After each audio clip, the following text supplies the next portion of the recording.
Assalamu alaikum wa rahmatullahi wa barakatuh. Good evening, everyone. I think it's safe to start right now. Welcome and thank you for being here tonight. And one of our first talk around public talks around cybersecurity. So I don't know if you have heard about the Center for Cybersecurity. Some of you on campus might be, and I would like to take a chance to introduce our research initiative here in NYU Abu Dhabi.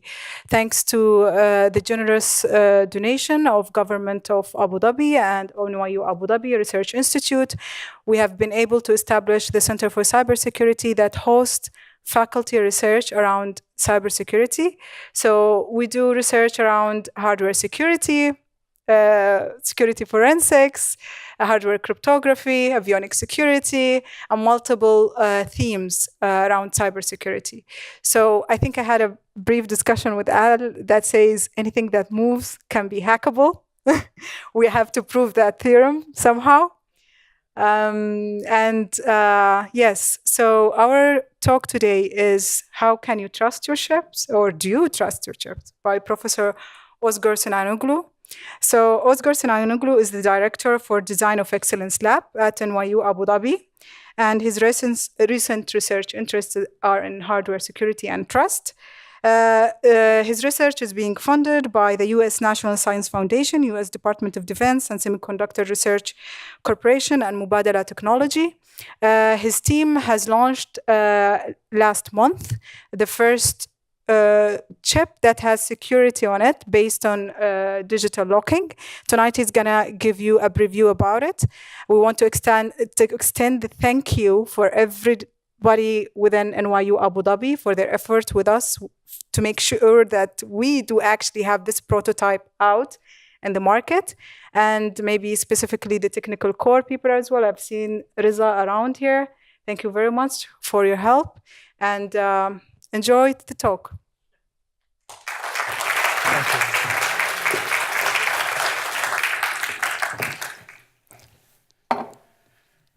Thank you, Hoda, for the introduction, for the kind introduction, and also I'd like to thank you for all your efforts to promote cybersecurity at NYU Abu Dhabi and for your support for our research programs. We greatly appreciate it. So thank you all for coming to this talk. Let me, before I start, state that please do not be alarmed. Your phone or your computer does not have a ticking time bomb implanted in it. You're fine. This image is just created for illustrating certain concepts in hardware security. We actually borrowed this from Scientific American magazine. And we've been using this image in all the talks, especially those that we give in front of potential research sponsors, because apparently it turns out that when people are scared, the checkbooks come out, and they tend to be more generous. So, but jokes aside, let me, before I start my talk, let me acknowledge our sponsors, our research sponsors. First, obviously, the internal sponsors, Center for Cybersecurity, NYU Abu Dhabi, and our external sponsors from industry, Global Foundries, Semiconductor Research Corporation, from the UAE government, ATIC, who are now called Mubadala Technology, and from the US government, National Science Foundation, and Department of Defense in particular, Army Research Office, and DARPA. We're grateful for the support. So my talk is centered around this big question, do you trust your chip? And I have to acknowledge Professor Sunil Kumar, who is the name father for this title. When we were working on a workshop together, he came up with this title 7-8 years back, and I've been sticking to this title ever since. And because it's catchy, it captures everything. So we'll be questioning our trust in chips and all the devices that have chips in it. These smart devices around you that are interconnected, right? We take them for granted, but can we really trust them? And hopefully by the end of this presentation, you'll understand where my paranoia is coming from. So here is how I organize this talk. This line of research, chips and trust and security, it falls under hardware security. And it's one of the subfields in cybersecurity. I'll talk about what this field had been about up until recently, as well as what has been about recently. So I'll contrast past and present in hardware security. Then I'll raise a big question. I'll talk about why we're questioning trust in chips and all these smart electronic devices. And more importantly, I'll talk about why we're questioning this trust today. How come nobody was questioning this trust 20 years back? Because these chips have been around for decades. Then once I share my paranoia with you and I'm convinced that this is an important problem, then we'll talk about, can we design chips that are trustworthy?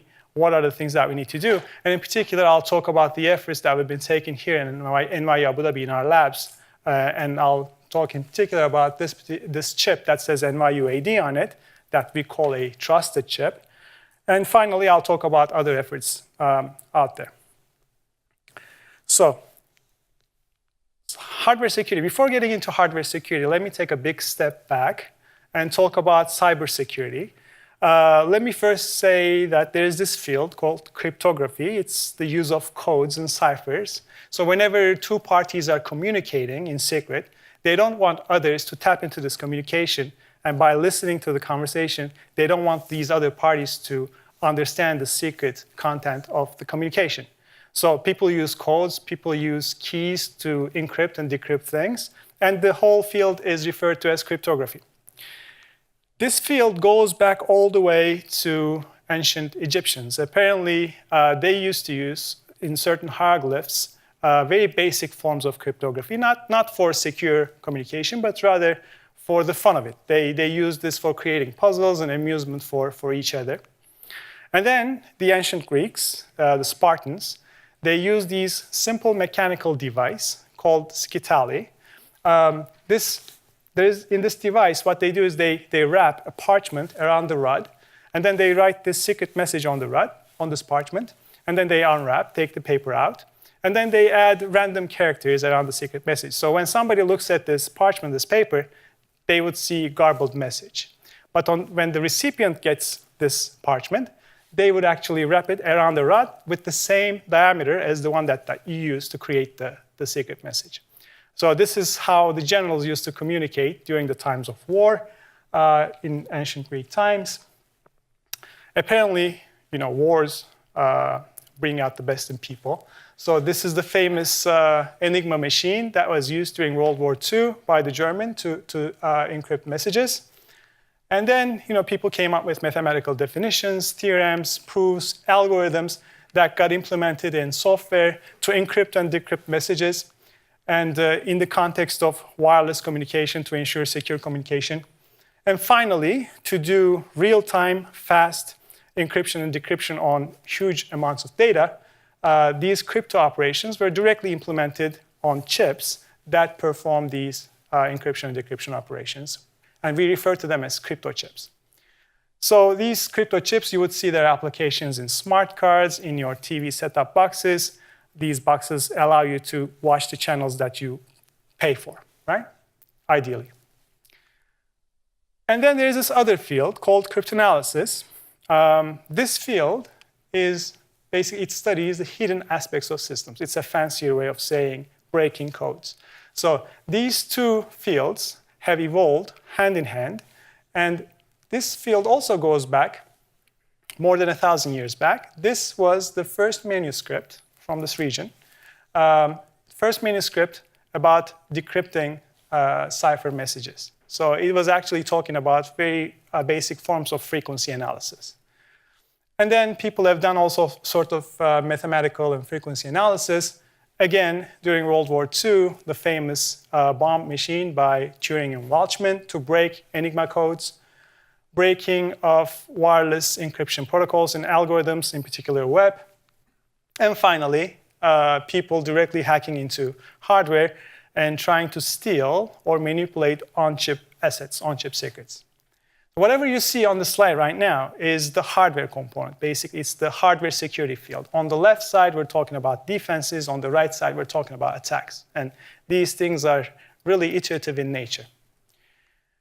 So in this field, the focus is on the chips that perform these operations. And one example is the encryption-decryption operation. The chip basically takes a plain text, which is your secret message, and it encrypts it into so-called ciphertext. So the idea is when you communicate this ciphertext, even if somebody sees that ciphertext, they won't be able to make any sense of it because you turned your plain text into the ciphertext in a mathematically secure manner. So the attacker, the goal is obviously to reveal your secret message. So one way to do it is to go from ciphertext to plain text, which is difficult, and I'll explain why. And the other thing that the attacker do is to somehow get a hold of that key, because this encryption and decryption, everything is based on this secret key. So it turns out that it's very difficult to retrieve the plain text from the ciphertext. It's very difficult to just study the input-output behavior of this chip to break codes, simply because these operations are mathematically proven to be secure and they're directly implemented in hardware.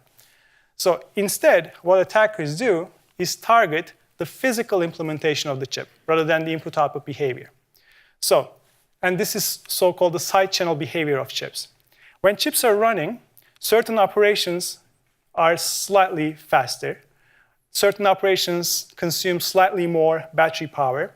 Certain operations emit certain patterns of electromagnetic waves. So instead of looking at the input-output behavior, the ciphertext and plain text, people look at this behavior and try to figure out what's happening inside the chip.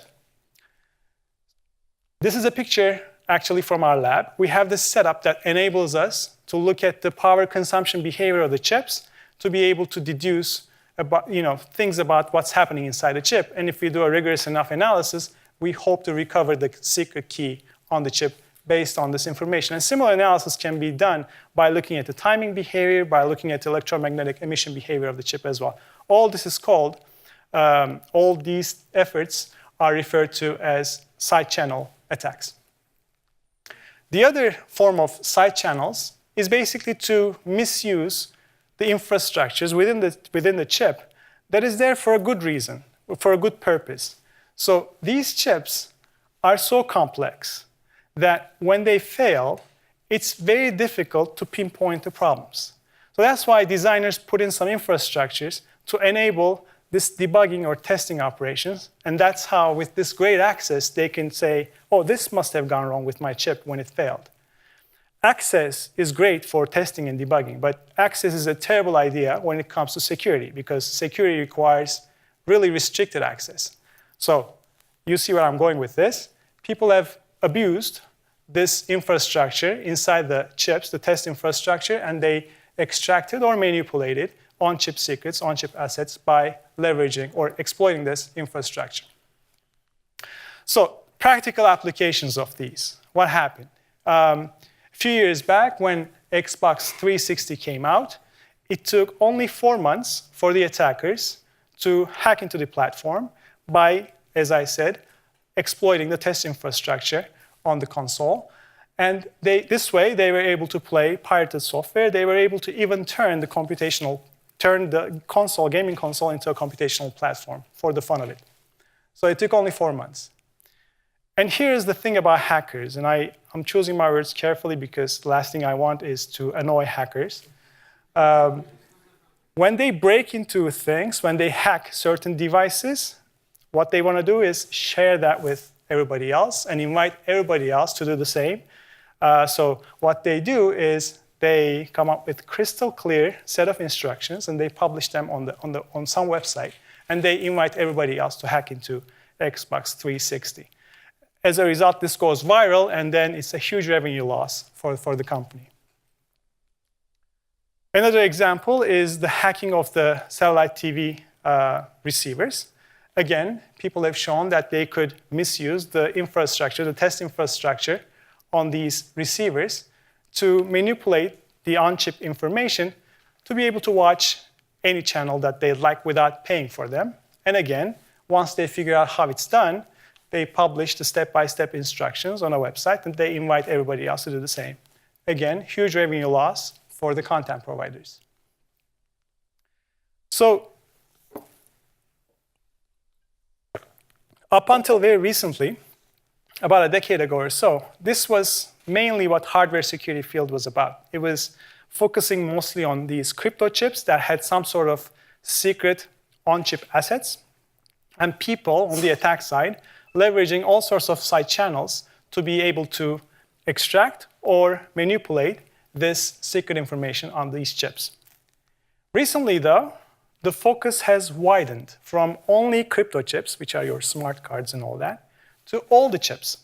And the underlying reason is attributed to this thing called supply chain vulnerabilities. I'll explain what these vulnerabilities are, but just so that we understand, it's not only crypto chips anymore that people are worried about, it's rather all the chips out there. And the implications of this is serious because if you think about it, you would find these chips in all applications around you. You would find chips in your phones, in your computers, in your cars, in airplanes, in nuclear plants, water systems, medical devices, safety and security critical applications. These chips are everywhere. So once our trust is compromised in these chips, then we're talking about our trust being compromised in all applications that pretty much control our lives one way or another. So, next question. Why are we questioning this trust, and why today? For that, I'll tell you a little story. It's a true story, not made up. I'll talk about a real company. It's a chip design company that I'm sure all of you know about. And I'll talk about how this chip design company used to design their chips in the 80s, before the globalization era, and how they're designing their chips today. So this chip design company used to have their designers, chip designers, design their chips in Bay Area, California. And when I say chip design is just using a bunch of software tools. You start with a paper-based design. You have your microprocessor here, cache here, buses, inputs, outputs. Slowly, that high-level design information is transformed into something that the fab will use to fabricate your chips. So eventually, you need to know how the transistors will be interconnected, right? But all these steps are software steps, and all the things that are used to represent design are soft electronic files.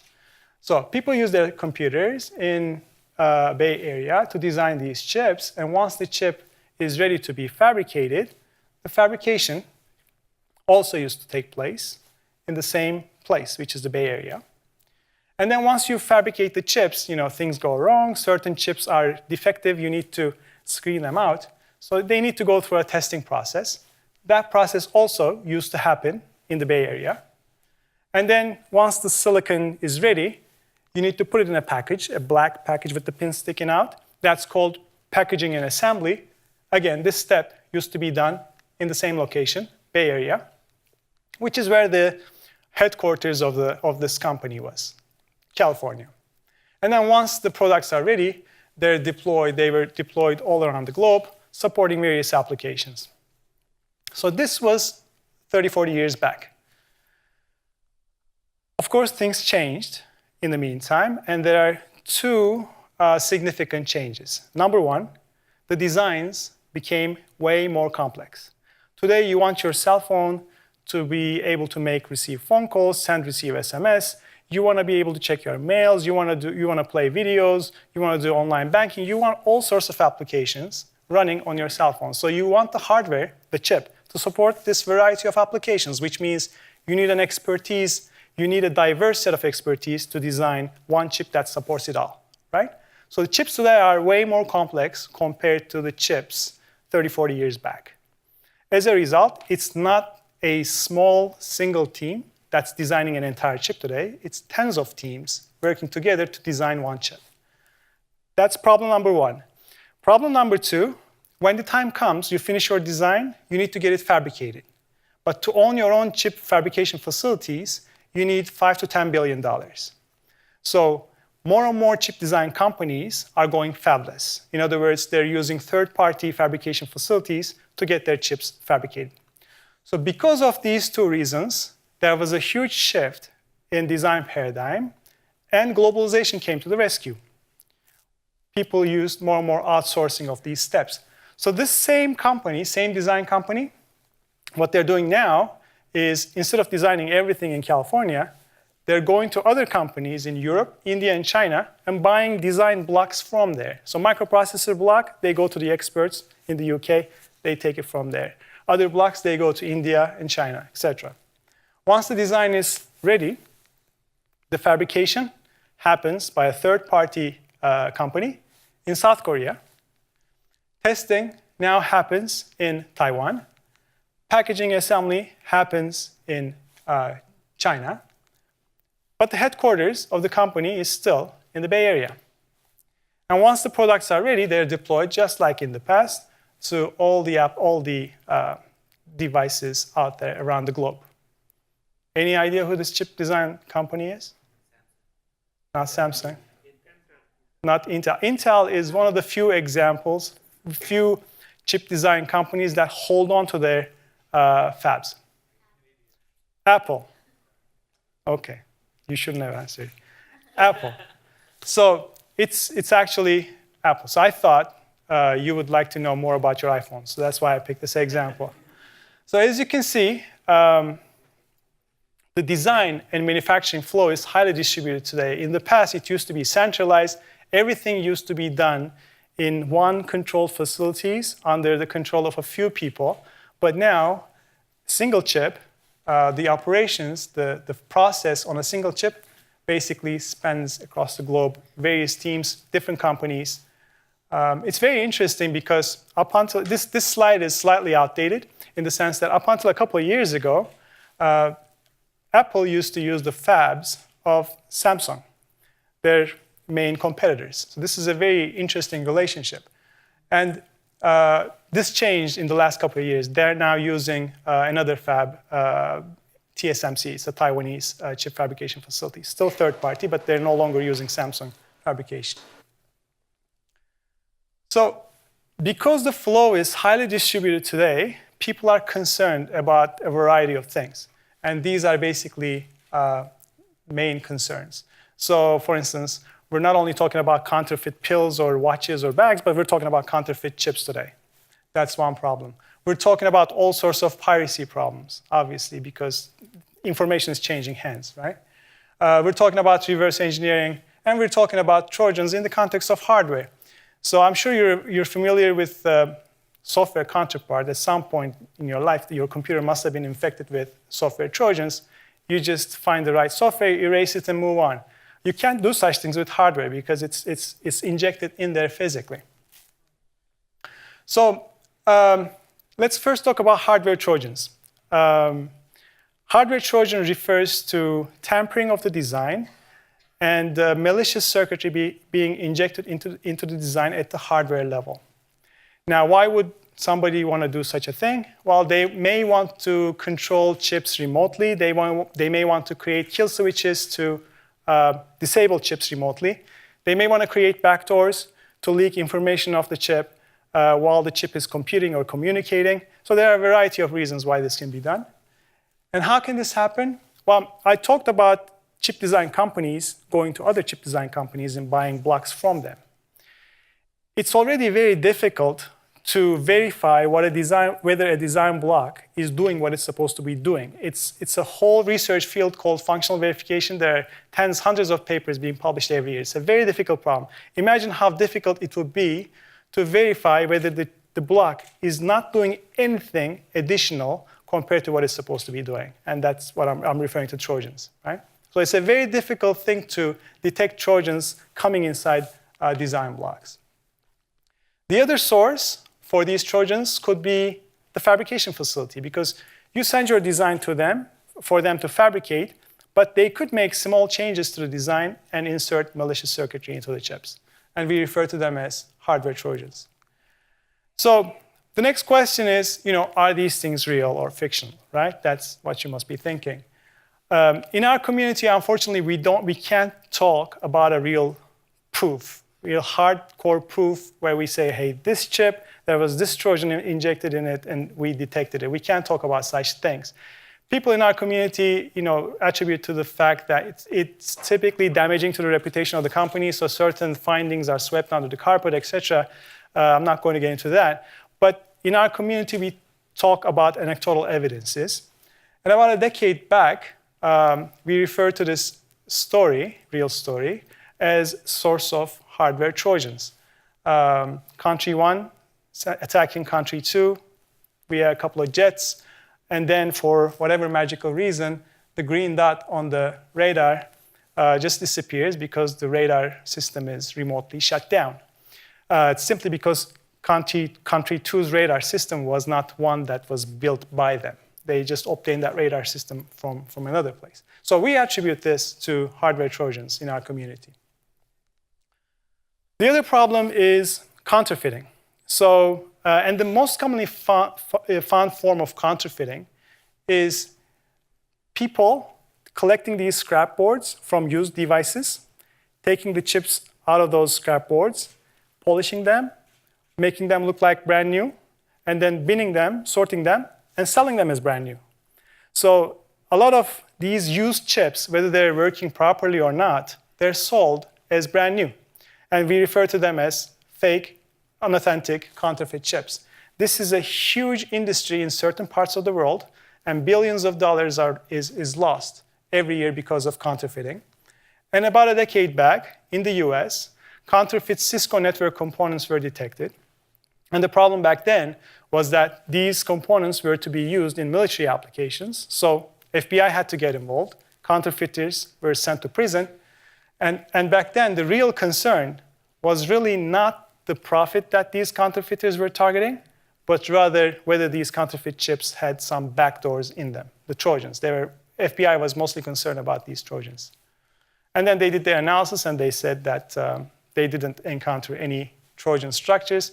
But even today, there's a whole research field working on Trojan detection. And we all know that it's a very difficult research problem to detect Trojans in billions of transistors. So the other problem is reverse engineering. Reverse engineering normally is not a problem. I mean, to learn about something, you reverse engineer. You take a product, and then you take it through steps, and you understand the design that led to that product. It's something normally good, and it's actually legal in the US to reverse engineer. Right? There's nothing wrong with reverse engineering. The problem is when reverse engineering is misused to do bad things. And reverse engineering in hardware security is the main enabler for other attacks, such as inserting Trojans or piracy. Because to insert a meaningful Trojan into a chip, you need to first understand what it's doing. You need to first understand its functionality. So you first reverse engineer, and then you insert a Trojan. Or you can reverse engineer and copy somebody else's hardware IP block, and then you create your own chips with slight modifications. Right? So how does this work? You take a chip, you first open it up, you take out the die, the silicon die inside the chip. This die has metal layers. So what you do is you put the silicon under an optical microscope, you take an image from the top metal layer, and then you need to peel off the top layer because you need images from individual layers. So you use some chemicals to peel it off, take the image from the next metal layer, peel it off, take the image, and then get all these images, stitch them together, do some processing, and you get the design schematic, the design that led to this chip.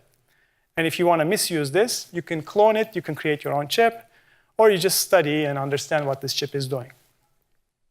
Now, is this real? Is this doable? There is a company in California called ChipWorks. You pay them $10,000, and then you take your competitor's chip to them, and they would reverse engineer that chip for you. And then they would give you the design schematic for that chip. The reason why you would want to do that is because maybe your competitor is stealing your hardware IP using it in their chip designs. So if you see that, then you sue them. Right? So reverse engineering is used for detecting piracy, at least when it's used legally. And when it's used illegally, you do other things like Trojan insertion and piracy. And in our great facilities in the ERB, with the great equipment that we have and the great people that we have, we took our little attempt to reverse engineer chips. We're far from realizing it, but at least with the help of James, who's here, we were able to mill into the chip and take some cross-sectional images. Here you see the different metal layers from the cross-sectional point of view. And we also put the chips under an optical microscope, and we took some images. The problem is these images are taken from the top-level view. So the top metal layer is blocking our view, so we can't get to the bottom layers. We don't have yet the equipment to peel off layers. We don't have the chemicals for that, but we hope that we'll get all that equipment and we'll have reverse engineering capabilities fully, hopefully soon. So to put everything into perspective, in this picture, basically what I'm showing is different abstraction layers of a computing platform, like your computer. At the bottom layer, the foundation is the hardware, the chip, the board. And then on top of that, you have the firmware, which is the programmable part of your hardware. You can configure your hardware into doing certain operations by programming it. That's firmware. On top of it, you have the operating system. And on top of it, you have all your apps, software running together. So when I talk about this Xbox 360 hack, it was basically an attack deployed at the firmware level. You must have heard about this WannaCry ransomware attack. It encrypts all your files and asks for bitcoins to give your files back to you. This was exploiting vulnerabilities at the operating system level. And all the threats that I mentioned, from Trojans to counterfeits to piracy, these are happening at the bottommost layer, the hardware layer. To me, the most important takeaway point from this entire presentation is as follows. If you want this entire computational platform to be secure, you need to make sure that your foundation is secure, and that is your hardware. If the hardware is compromised, no matter whether you have the strongest, most secure operating system that is running on your computer, you can't talk about a trustworthy system. So that's what hardware security field is dealing with, securing the foundations of this platform. So the next question is, what are the things that can be done? We know that this is a highly distributed flow. Chips are designed by using third-party blocks. They're fabricated in some place, tested in another place. What can I do as a chip designer? How can I make sure that the chips that I design end up being trustworthy despite this distributed flow? So you need to first ask yourself, as a chip designer, who do I trust and who do I not trust? Do I trust the foundry that I'm working with? Do I trust the end user? Should Apple trust you, the iPhone users? In my opinion, they shouldn't, because anybody could open up the phone, take out the chip, and do reverse engineering to possibly pirate the hardware IP. So based on the questions, you pick a technique. If you trust everybody, you have no problem. You're happy. But in our research, we don't. And what I'll talk about, although we do research in various different things, I'll talk about logic locking. That is a solution to protect yourself against untrusted fabs as well as untrusted end users. So just to recap, the problem was as follows. You're a chip designer. You use a bunch of design software to create your chip, and then you send it to a fab that you don't necessarily trust. And this fab could do evil things like inserting Trojans. They tamper with your chips, possibly. And also, even if they don't, the chips, they make it to the end users, and the end users could open them up and basically could possibly pirate your design. Right? These are the threats out there. Logic locking is basically an additional software step that the chip designers need to go through. And the end result of that would be basically putting in place locks at the hardware level. So these locks become a part of the design. They actually, under a microscope, you cannot physically distinguish these locks from the rest of the design. It's just like transistors again. And then it's this locked design that you send to a fab that you don't necessarily trust. And this fab now produces your locked design chips, and the chips that come out of fabrication are locked. Locked means these chips won't work until you activate them, until you unlock them. So that's one form of security. And the other thing is, if somebody opens up these chips, they would encounter these locks, and without knowing the secret key that I'll talk about next, they won't really be able to tell whether this part of the chip is doing this functionality or that functionality. So this will be an ambiguity or obfuscation to reverse engineers. So what you do is once the chip come out locked from fabrication, you need to load the secret key on the memory of the chip. Who knows the secret key? Only I do, the chip designers. Okay, the fab doesn't know, the end users don't know. So I load the secret key on the chip to unlock the chip, and that's when the chip becomes operational. Then it does what it's supposed to be doing. So this form of protection is straightforward in the sense that you are enabling only authorized use of these chips. Whoever knows the secret key can use these chips, otherwise the chips are useless. So for instance, things that we hear. I'm a chip designer, I send my design to a fab, ask them to fabricate 1 million parts. What if they fabricate 2 million parts and sell excess parts in black market to make profit, right? With this solution in place, those additional parts will be useless because they will be locked, and without the secret key, they won't be able to make any use of those additional chips. The other thing is that these locks are part of the design, so without the knowledge of the secret key, this is introducing ambiguity to reverse engineers. They won't be able to fully understand the functionality of these chips without knowing the secret key. So we took this research effort and we decided to create a proof of concept very recently. And what we did is we went to a microprocessor design company called ARM. It's a UK-based microprocessor design company. We asked from them to give us the microprocessor architecture information so that we can actually create a chip out of it. And they did. This is an open source microprocessor. They do it to, they give it to all researchers who ask for it. So they gave us the architecture, and then we ran all the design steps. In addition, we ran our own software too to introduce locks to this microprocessor design.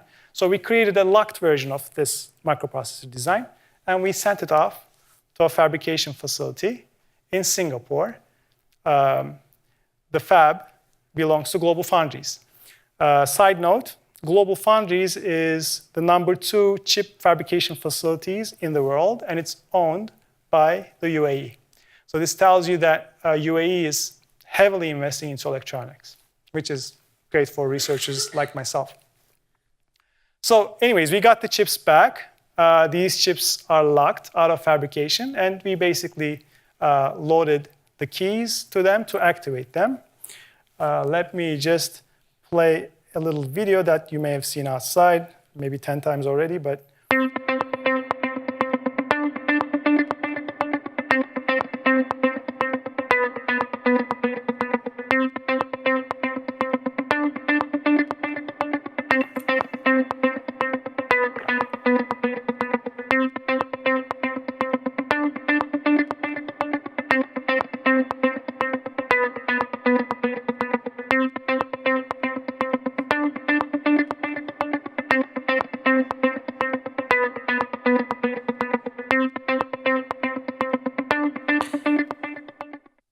so, again, let me acknowledge the great job done by our public relations office.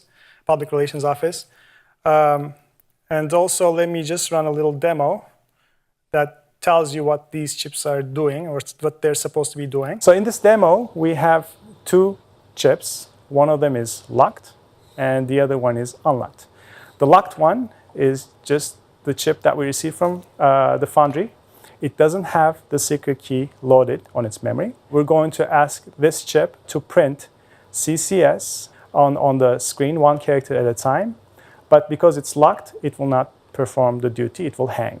The other chip is unlocked. It's been loaded with the secret key after fabrication. So when we ask the chip to print CCS Hello Ahlan, it is printing it on the LED display.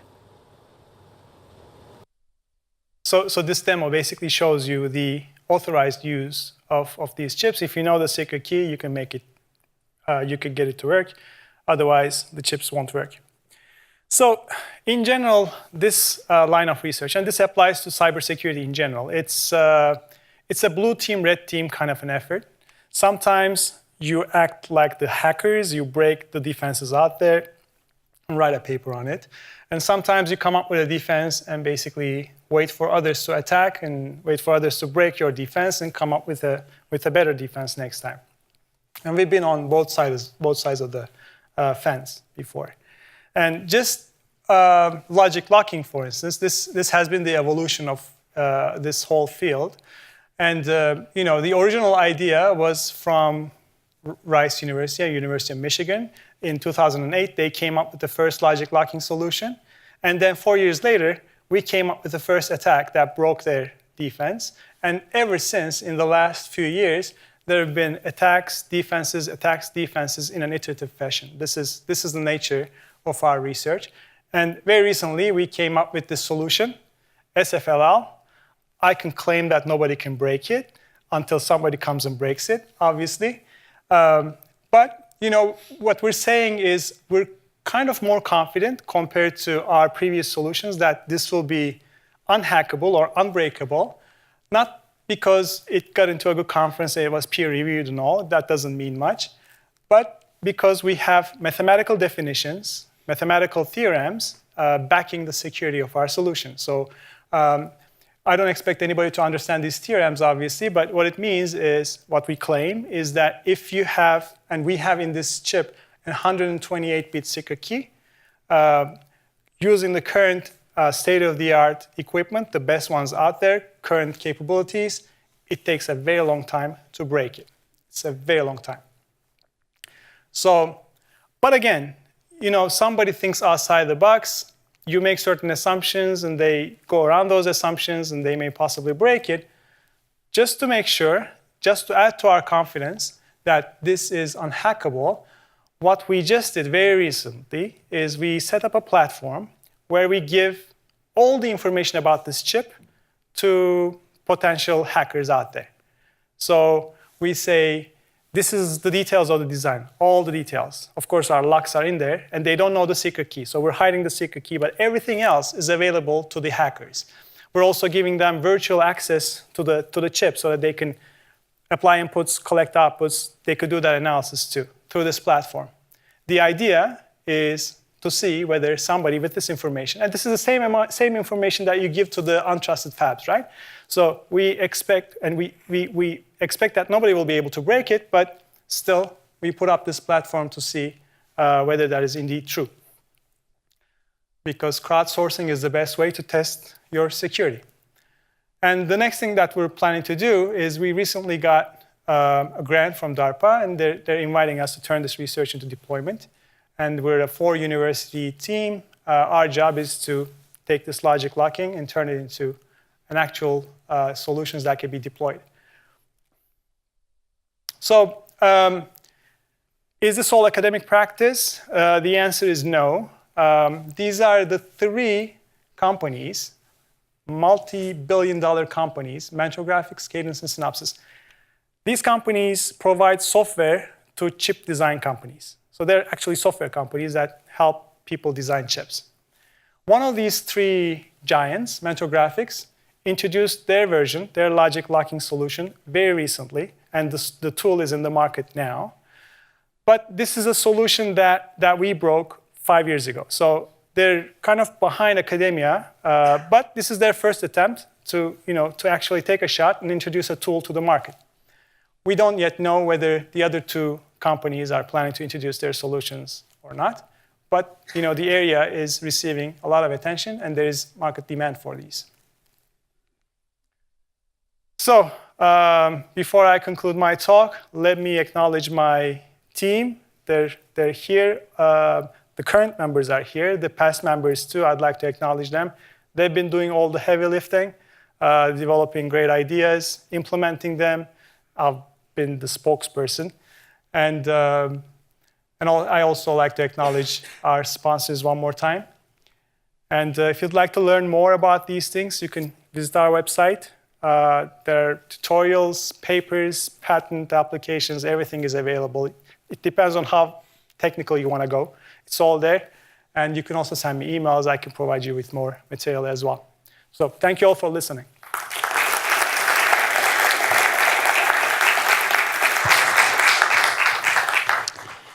Thank you, Ozgur, for the beautiful insight through this research. Yes, we'll take questions. The design of the chip is open, you said, right? Including the location and the design of the locks. Now, the difference between software and hardware in this case is I have access to this as a manufacturer or the foundry. I have actual physical access to the device. What prevents them from removing or bypassing the locks? Oh, that's a great question. So you make sure that when you introduce these locks, you just don't introduce them in a way that they're redundant. You actually change the design, make these locks part of your design. Only when these locks are configured properly with the secret key, then it's operational. So if somebody just removes them, they're just left with something that is not the actual functionality. So you make sure that these locks are part of the design, and only when configured properly, the design will function properly. They're not redundant. So they become a part of your design, actually. And the secret key is the key, right? If you just apply that, all the locks do what they're supposed to do in a way that the design does what it's supposed to do.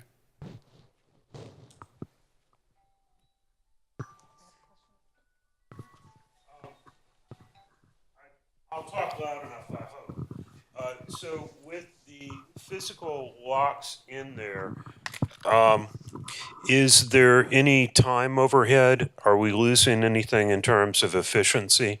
Yeah, that's a great question. The short answer is there's no free lunch. So, and I can give you real numbers. So what we did is we actually fabricated the microprocessor with our solution as well as without our solution. So we actually fabricated both versions just to be able to see what we're paying to have these security features built in. For this example, for this chip, because of the security features, the chip got larger by 5%. It got slower by 1.5%, and it's consuming more power by 1.5%. So that's basically what you end up paying in return for these security features.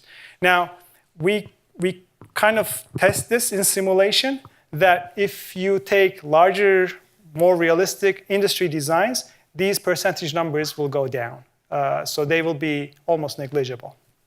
But there's going to be an impact, definitely, because you're adding new stuff to your chip. More questions? No? Johnny, okay, we have one in the back. I think we have two.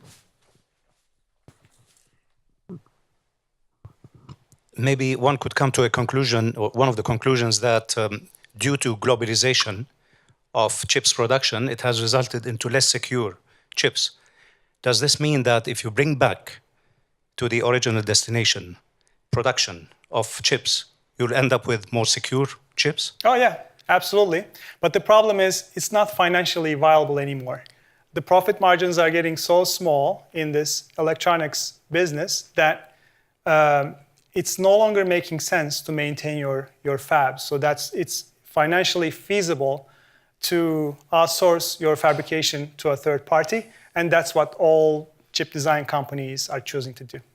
So talking about chips bringing the industry back to the United States, let's say, it's not going to help.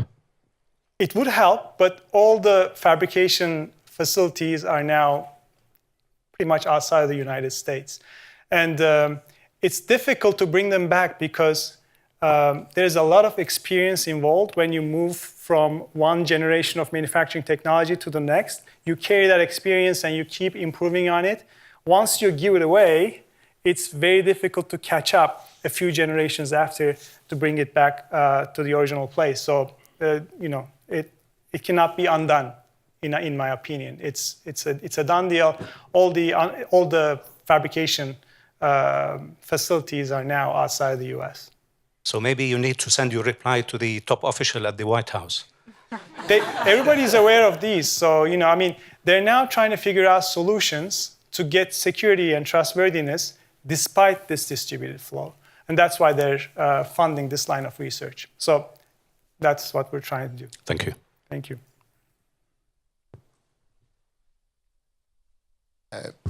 the unique key to unlock the locks, is this utilized one time, or is this generated every time you start your computer and to unlock the locks? That's a great question. So this key is loaded only once, right after fabrication, to a read-only tamper-proof memory. So this is a one-time operation. The chip is active, and then the key is embedded in the memory of the chip, somewhere safe. The chip is functional. At least the one that we implemented and the solution that we're going to present in a conference, that's the current state. Because otherwise, if you load the key every single time it's powered up, you need to transfer the key, and then you're opening up a lot of vulnerabilities. So as the chip gets more complex, does the size of the lock or the number of locks increases? And is there a fixed ratio, or can you do with just one small lock even though the chip has become really huge? So typically the amount of security that you get is, it ends up being proportional to the number of locks that you put into your chip.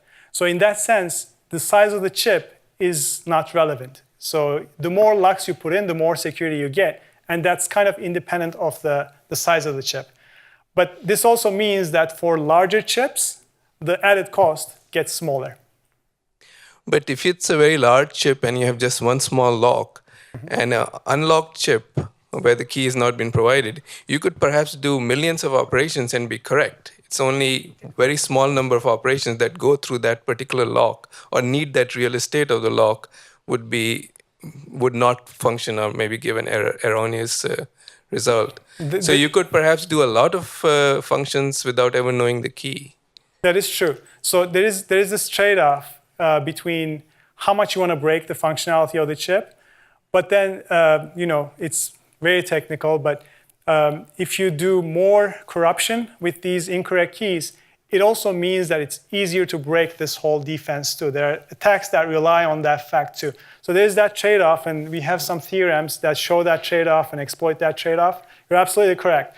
So what you really need to do is you need to understand the key components on your chip, because maybe you don't need to secure everything. Maybe it's just data paths, who cares, right? But you're worried about the controllers that are your IP, and it breaks everything else around it. So maybe you just lock small piece on your entire chip, which is just a controller, and then with just a little cost, you get the security that you need. So is there a theoretical optimum? There are trade-offs. I wouldn't call it optimum. So you're basically getting resilience against different attacks, different types of attacks, and it's a matter of whether you can get sufficient security against all the known attacks, and you try to find that solution. So once I buy your chip, let's say we already unlock it, and I have it, and can I reverse engineer it and try to get your private key from it? Can I get your key after I have it unlocked? So once the chip is unlocked, the key is in there, right? Sitting in a tamper-proof memory. But reverse engineering means you can only get the structural details about the design.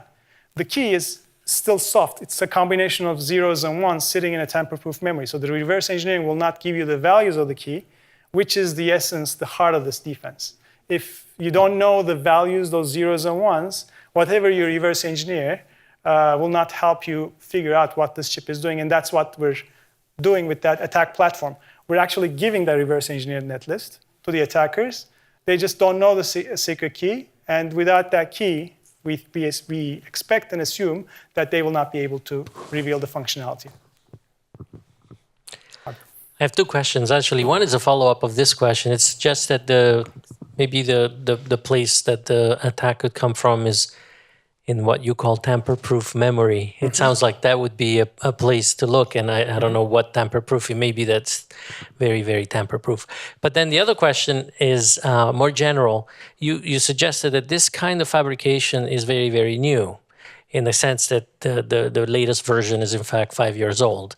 And so what's the sense of the percentage of chips that are out there in everybody's iPhones and many other places that could potentially have these Trojan horses or Trojans in general, and or could be hackable at any moment in time. What's the sense of the percentage of chips that are actually manufactured that way? Yeah.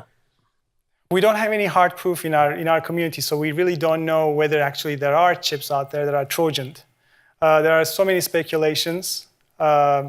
Typically, if this happened, this Trojan were inserted, we expect these things to happen in certain specialized applications, such as military applications. So we expect certain segments to be affected by this before others.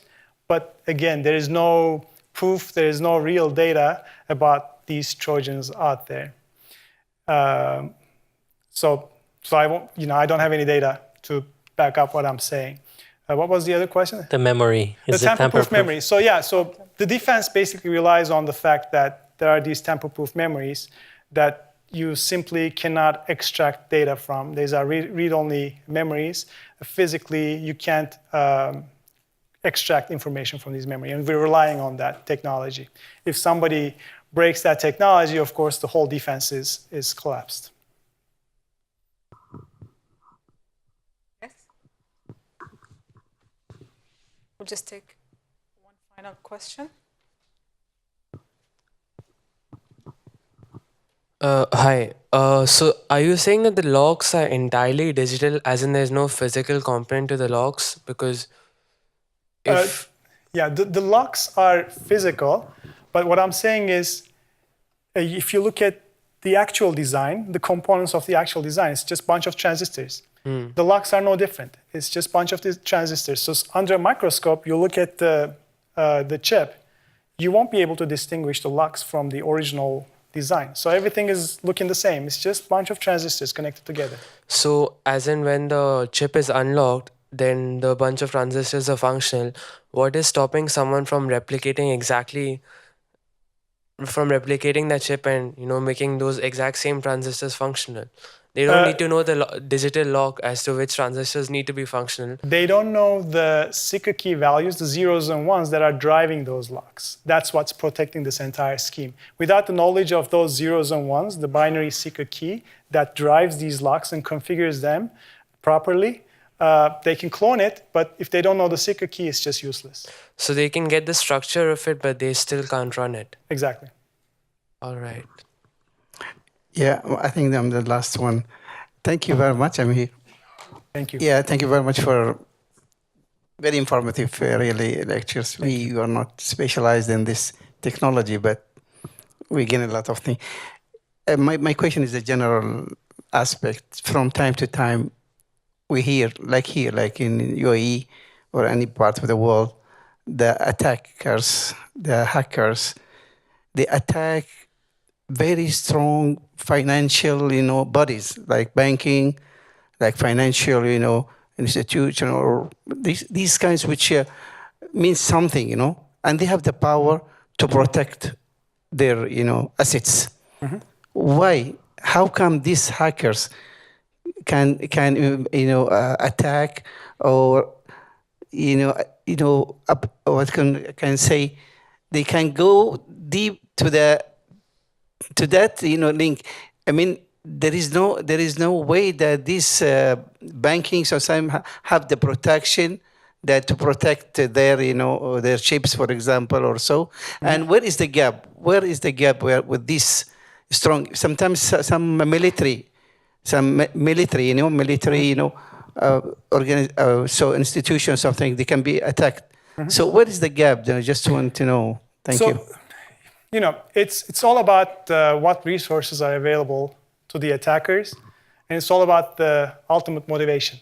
Sometimes it's just financial motivations, so it's a matter of whether the attack would give you gains that would be more than what you spend to launch that attack. But sometimes the motivations are bigger than that. It's, we know that it's nation states that are, players in the cybersecurity games.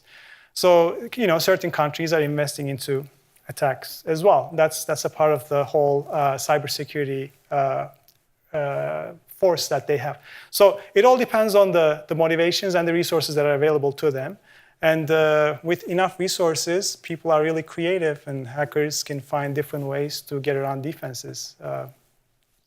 things get broken. Thank you. I would have to wrap up the session, and then we can take questions outside. So we'll take one more question, and that's it.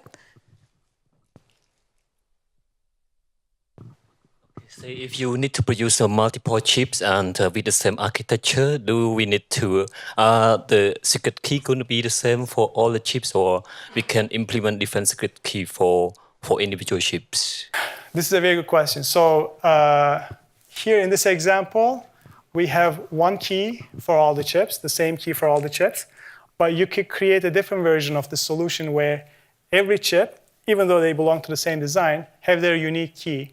For that, you need to leverage the certain properties on every chip, because no two chips are the same in terms of the way they consume power, the way they operate. So if you can leverage this characteristic, the unique characteristics for every single chip, and if you make it a part of the key itself, then you end up having unique keys per part. And in that way, things will be more secure, because one key would unlock one chip, but that key would not unlock another chip. You would need another key for the other chip. So there are ways to make that done. If you're into this research, look up physically unclonable functions, or puffs. These are the structures that people use to create unique keys per chip. Okay. Thank you, everyone, for lending your evening to cybersecurity, so you know more about the research we do here in NYU Abu Dhabi and Center for Cybersecurity. Thank you, Professor Ozgur Sinanoglu, for the critical insight that we had tonight about the research you're doing in NYU Abu Dhabi and how research is taking strides to bridge security, right? Hopefully in industry very soon. If you have any question, our speaker will be outside. Join the refreshment that are available outside. And join me to thank the speaker one last time. Thank you very much.